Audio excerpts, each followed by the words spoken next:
Hi guys, welcome to another video from the Armourer's Bench. Today we're going to take a look at an interesting new Ukrainian initiative, a marketplace for war.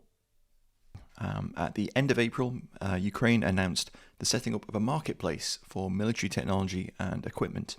Unsurprisingly, the new initiative has quickly garnered some comparisons with commercial sites like Amazon and eBay.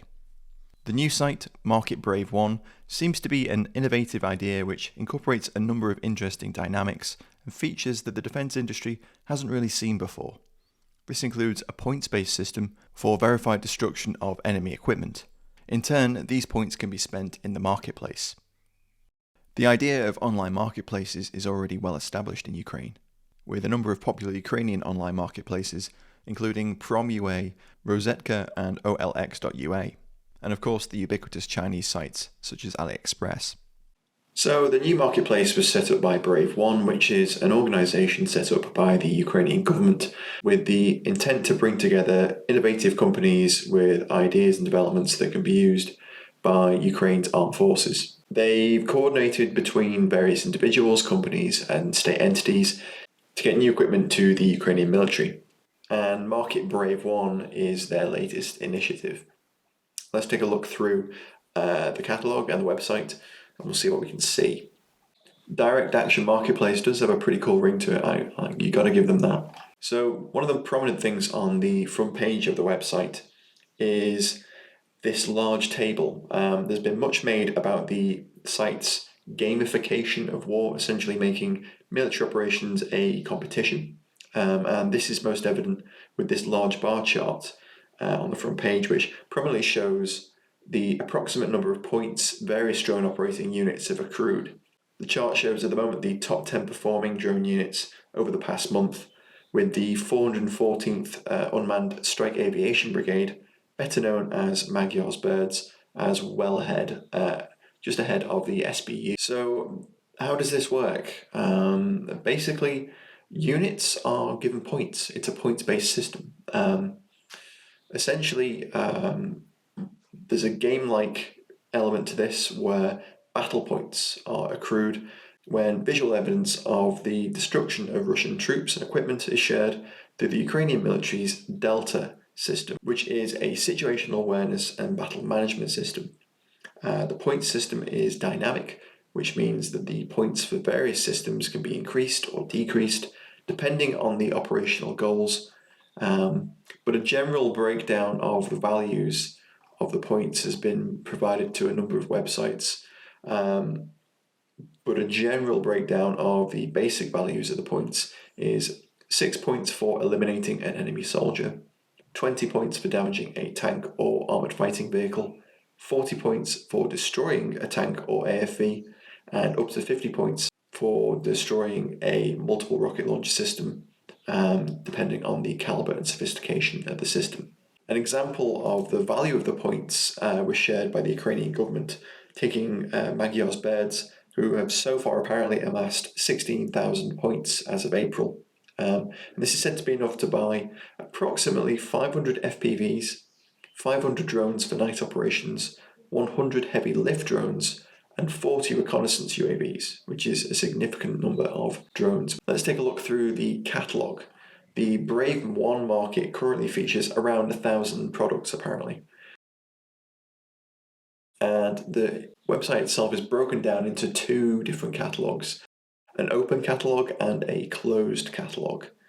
The closed catalogue is obviously, unsurprisingly, for equipment which is deemed sensitive and requires users to log in via the Ukrainian military's Delta system. Let's take a look through the publicly available catalogue, and essentially the catalogue is broken down just like Amazon and eBay into categories, and there are a number of various major categories which are included.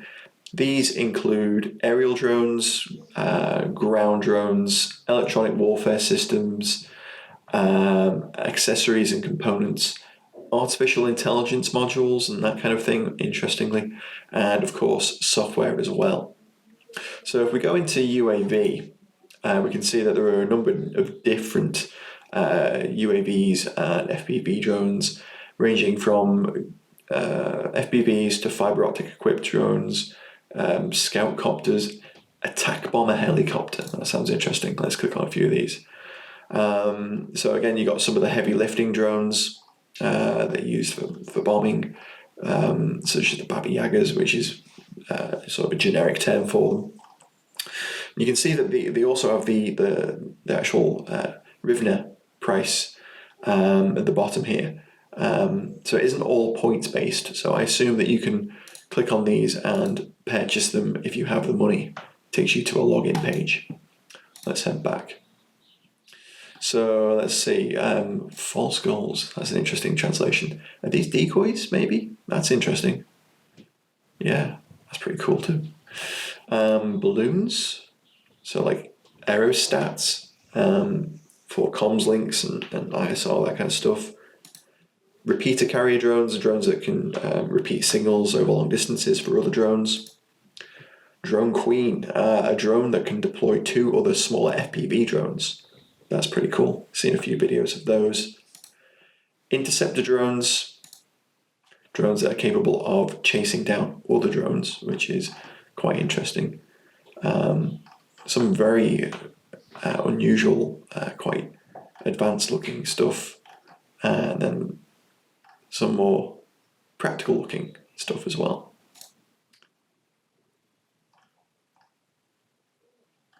Let's take a look at some fiber optic drones. There's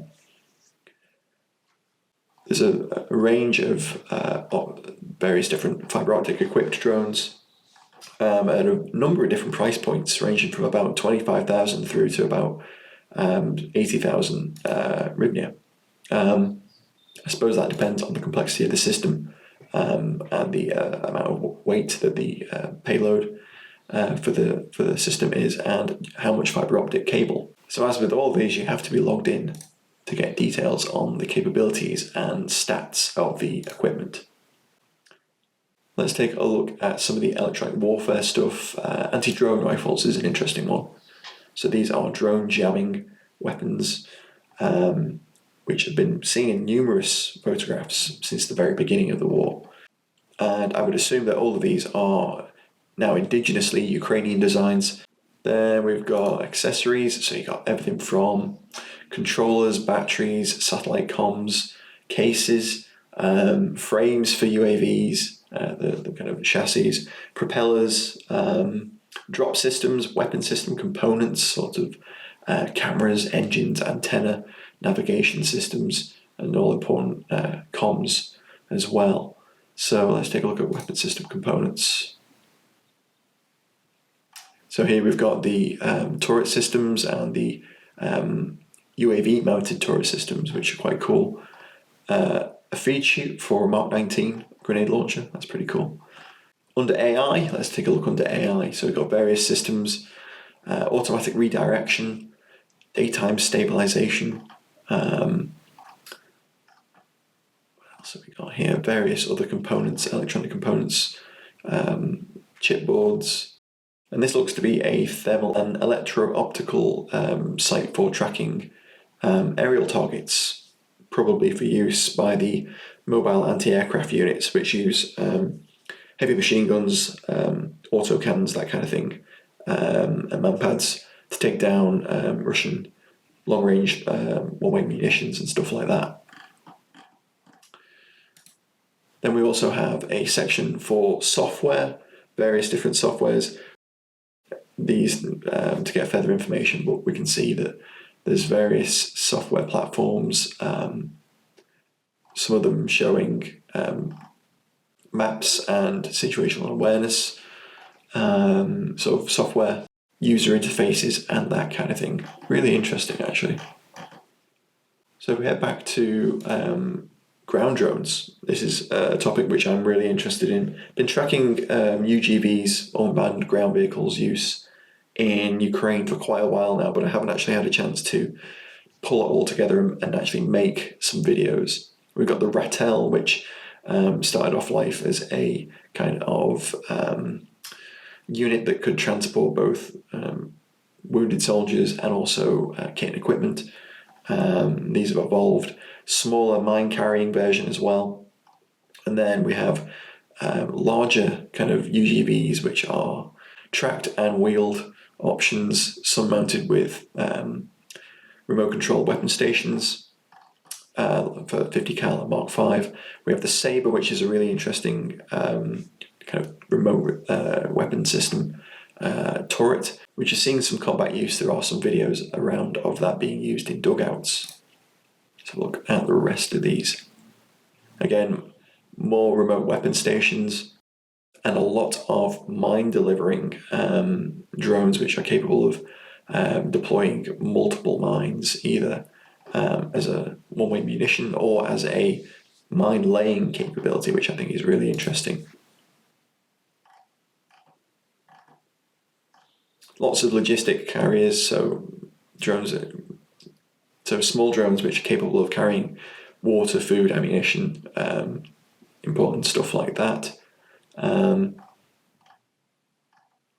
remote weapon station, very simple kind of one-way ground drone capable of carrying a what looks like a TM62 anti-tank mine. Then more complex systems like this one here, which can deploy 3 separate stacks of TM62 mines, which is quite impressive. Again, more remote weapon equipped UGVs, a mine clearance UGV, which is quite interesting. There's a lot on here, and it's quite interesting to flick through and see the various different equipment and drone systems which are now becoming available, much more ubiquitous. It's really interesting, especially to see all of these various different types of UGV. In the future, Brave1 aims to apparently introduce some additional features, including the ability to allow units to browse and submit direct requests to manufacturers, aiming to speed up the procurement of various bits of equipment. Additionally, the platform is also planned to be a verified fundraising tool for individuals to support units. Thanks for watching, guys. I hope you found that interesting. Don't forget to like, comment, share and subscribe. Please do share the video with friends. The YouTube algorithm is kicking us at the moment, but what can you do? If you'd like to, you can support us via Patreon or checking out the History of Weapons and War app. You can find out more about those in the links in the description box below. Thanks again for watching. Catch you next time.